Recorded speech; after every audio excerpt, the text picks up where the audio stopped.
क्या होगा अगर कोई देश गीदड़ भभकी देने के बजाय सचमुच में किसी देश पर परमाणु बम से हमला कर दे? तो फिर फटने के अलावा बम के क्या क्या होगा?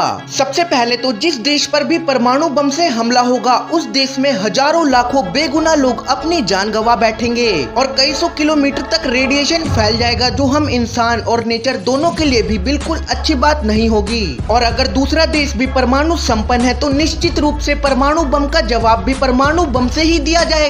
लेकिन इससे पहले ही मौत का नंगा नाच का खेल भी शुरू हो चुका होगा, क्योंकि परमाणु बम चलते ही यूएनएससी सबसे पहले तो हमलावर देश के खिलाफ एक मीटिंग बुलाएगा, जहां दुनिया भर के सभी देश इंटरनेशनल लेवल पर हमलावर देश की काफी ज्यादा निंदा करेंगे और दुनिया भर के तमाम देश अपने सारे रिश्ते नाते कस्में वादे तोड़कर अपने अपने दूतावासों को अपने देश वापस बुला लेंगे। इसके अलावा हमलावर देश को यूएनएससी के द्वारा लगाए गए सैंक्शंस का भी सामना करना पड़ेगा, जिसके बाद हमलावर देश ना तो अपना कोई सामान किसी देश को बेच पाएगा और ना खरीद पाएगा। हमलावर देश की गवर्नमेंट की सभी विदेशी संपत्तियों को जब्त कर लिया जाएगा, इंटरनेशनल बैंकिंग पर रोक लगा दी जाएगी, गवर्नमेंट के सभी इंटरनेशनल बैंक अकाउंट को फ्रीज कर दिया जाएगा और फॉरेन इन्वेस्टमेंट भी रुक जाएगी और ना ही हमलावर देश किसी देश के साथ ट्रेड कर पाएगा। मतलब समझ रहे हो ना, फुल ठुकाई।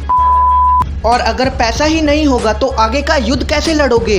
क्या कहा, कटोरा लेकर भीख मांगोगे? तो सुनो, इस कंडीशन में आईएमएफ भी लोन देने से साफ इनकार कर देगा।